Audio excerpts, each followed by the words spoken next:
Welcome to Turning Hard Times to Good Times. I'm your host, Jay Taylor, and I'm speaking to you from New York City, the borough of Queens, on the 28th day of September 2021. And I do want to thank each of you for listening to this show, making it one of the more popular shows on the Voice America Business Channel. And I also want to invite you to continue sending along whatever comments you might have about today's show to questionsfortaylor@gmail.com, questions, the number 4, Taylor@gmail.com. Of course, we want to thank our sponsors, because without them there would be no show. This week's sponsors: Novo Resources, El Oro Resources, Hannon Metals, Labrador Gold Corp, Lion One Metals, SK Mining Corp, and Firefox Gold.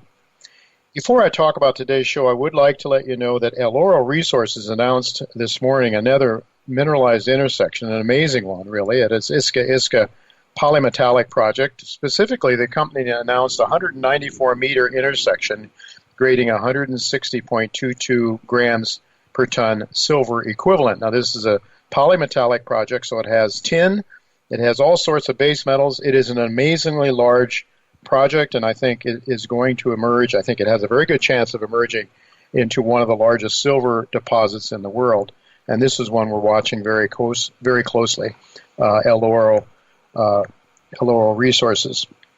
Well, all of our current sponsors have been doing extremely well in their exploration efforts, even if that's not represented by their share prices lately. We are in a very weak market, but I believe it behooves investors really to pay close attention to these emerging gold and silver deposits because they're going to have their day. And as a matter of fact, just today I see there is an announcement that Kirkland Lake is being acquired by Agnico Eagle, and that is I think portends the future.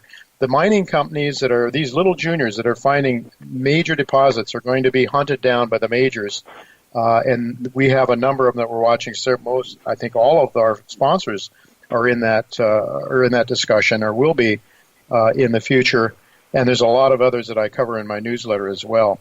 So I think that once it is realized that inflation and interest rates are out of control, and that the Fed has no choice but to hyperinflate the currency, there will be fewer places to hide, very few places to hide other than gold and silver. And I'm not cheering for that in that event to happen, because only God knows what a new world monetary system will mean for each of us and our liberties. I think liberties and freedoms are something Americans have taken for granted so long. I think especially the younger folks have no idea what they're giving up in this process of going towards socialism. But all I can say is, reflecting on thousands of years of history, we do know one thing. One thing is very certain, and that is that gold retains its purchasing power, while fiat monies, which are really false, they're really just liability money, and they're only good if other people can pay their debts. Once the system is insolvent, then fiat money goes to money heaven. But gold and silver, real money, actually retains its intrinsic value, and that has been proven over thousands of years. One more thing before I begin talking about today's show. I want to wish a happy birthday to a longtime faithful listener to this show named Will Heras. Now, it is Will be 50 years of age on October 3rd, so I want to wish Will a happy birthday. In my view, Will, let me just tell you that I think you're still a spring chicken, actually, because compared to me, I've had nearly 25 more trips around the sun than you have, because the next March, Lord willing, I will have lived 3/4 of a century compared to your half. In any event, happy birthday to you, and thank you very much for being a good and faithful listener to this show. Now, with regard to today's show, the Money Tree, I've titled it The Money Tree, Open Borders, and Other AOC Fantasies. John Rubino, John Watson, and Michael Oliver are with me today. As the Biden administration invites the world's poor to come to America to receive free college, free medical care, free housing, free everything, and then vote Democrat, how will all of these services be paid for? No problem, says Nancy Pelosi, Chuck Schumer, and AOC. A money tree at the Federal Reserve is the gift that just keeps on giving. Why worry? Money created by the Fed's keystrokes costs nothing. Moreover, the Fed's money tree has resulted in more stock market prosperity than ever, thus proving the Fed's omnipotence. But wait a minute. A simple glance at history reveals that the Keynesian monetary theory is a big fat lie.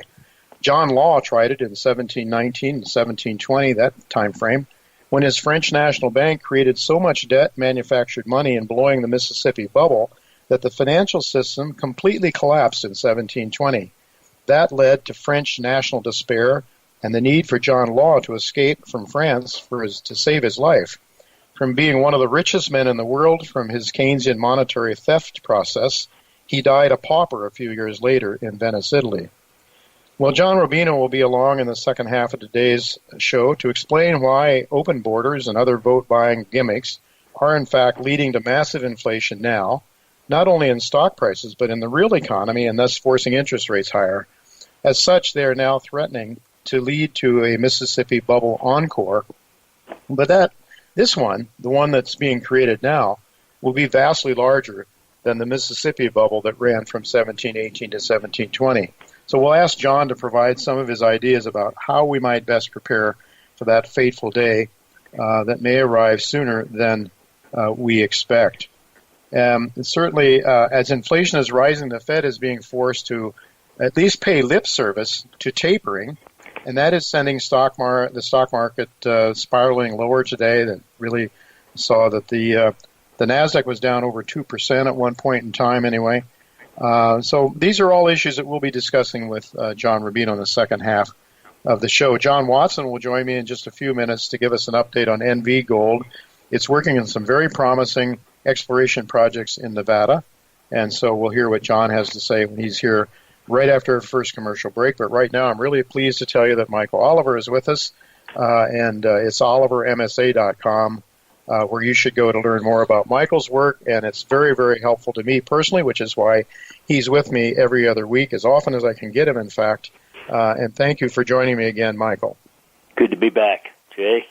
It's always good to have you here, and I know my subscribers especially, they haven't heard a word I've said. They know that you're coming on, and so they turned the speaker off. Oh, let's see if Michael's on. Okay, Michael's on. Let's hear what he has to say. So let's hear what you have to say, Michael. This is a day when the market is getting creamed. Equities are getting creamed, I should say. What are your thoughts? Well, there's two alternative markets to the stock market from an asset manager's point of view, and we've seen them come into play over the last year or so in sync with each other. That's T-bonds, price direction, and gold.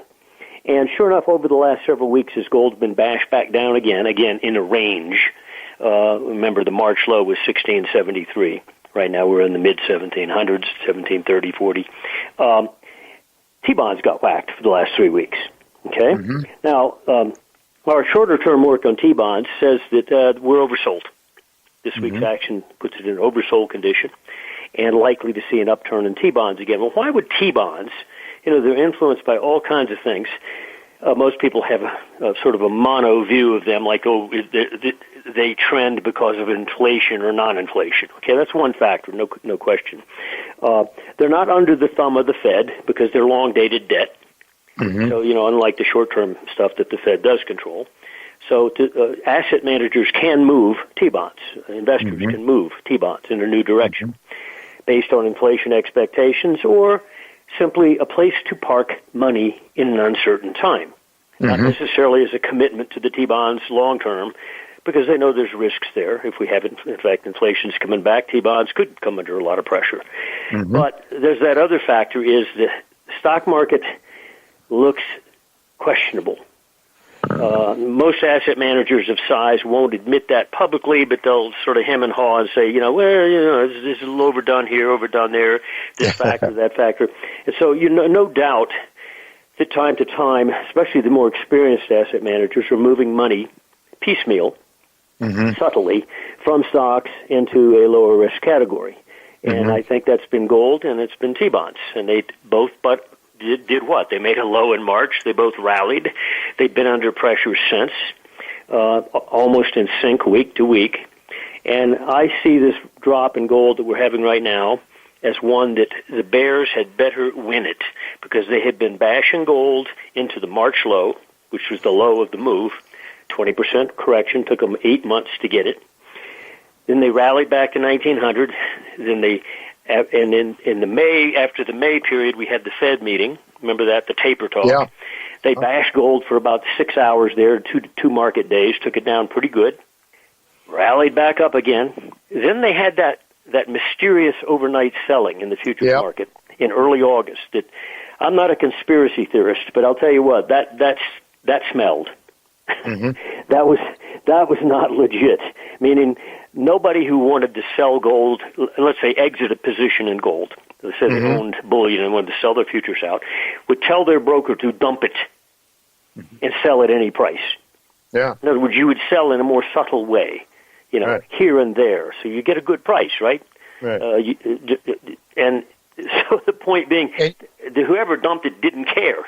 No, and they went at a time when the market was very thin. They dumped a huge amount of paper gold at the time when the market was very thin. So, it doesn't make any sense. That just stinks. And so I tend to buy that argument now that, they do this. But then I remember back in the late 70s during the bull market then, where gold went from $103 to $850 or something.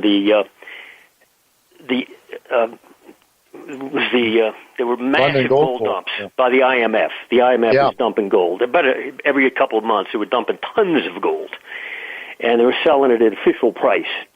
And occasionally it would cause gold to sell off, but after a while, pretty soon that bull market just said, heck with it. It ate up the sales. Just didn't even blip. So I remember that, and those were huge quantities of real gold. Yeah. Anyway, but what I see here is if I were a bear and I went short on the Fed news, the taper news, gold was then trading about $1,850. Okay? We've come back up to that price level a couple times. In fact, over the last several months, the price high has been where? In the 1830s. But even if you sold at the optimal news price and are a bear, right now you're up $100 or so. Well, that's like 5-6%. Big deal. It's how many months later? So the bears better really get this thing rolling on the downside, or their game's going to be called on them. And I think that it could be, if gold will simply stabilize here, not drop much more this quarter, meaning this next few days, and you get back over 1,800 again by much, I think they'll engage on the upside. And the bears will be the one who are scared at that point. So. Yeah, and I know that you provide some specific numbers for your subscribers as well that are very helpful, certainly to know, to have a sense of where you have to be really careful and sort of seek really key points or key levels that if they're breached, we could go a lot lower. But, I think you think we're, $10, $20, $30 away from those levels now, perhaps? Yeah, and I think they got to do it this month, meaning by Thursday. If they don't, the next couple of trading numbers days are going to shift in the new quarter and the new month, such that it won't take much of a rally from these levels. Not even back to the highs we saw over the last 3 months, up in the 1830s. You don't have to do that. You get much back over 1,800, and I think they're going to engage on the upside. In which case, I think the miners, which have been, of course, scaredy pants, very weak, could slingshot to the upside in a void. Well, I tell you, the majors are making lots of money these days. I know that's a fact, and I guess I should talk about that. And we've seen an acquisition today announced that Kirkland Lake is being taken over by Agnico Eagle. The big guys can't keep discovering enough gold and silver to keep producing at these levels. So the little guys, the ones that I like to follow, are the ones that have a chance to really, I think, just really do extremely well in this market. And Michael, as I hear what you're saying, I remember those 1970s, those days when there would be this massive attack on gold, and then it would come bouncing right back. And it was almost like the people that are looking to buy gold would say, "Thank you very much. I'll take that off your hands." And maybe that's what's happening again. Let's see what happens. I think so. I think it's around the corner. I think the issue is just simply don't go back down to the low 1,700. 1,709 is our number for this quarter, and there's only a few more days left. Avoid that number. All right. That's all. All right. We'll be watching very carefully. Okay. And of course, you keep your subscribers up to date all the time on these issues, not just every other week when you come on our show. So it's OliverMSA.com. OliverMSA.com, folks. Go there and catch up with Michael's work. Thanks so much, Michael, for being with us.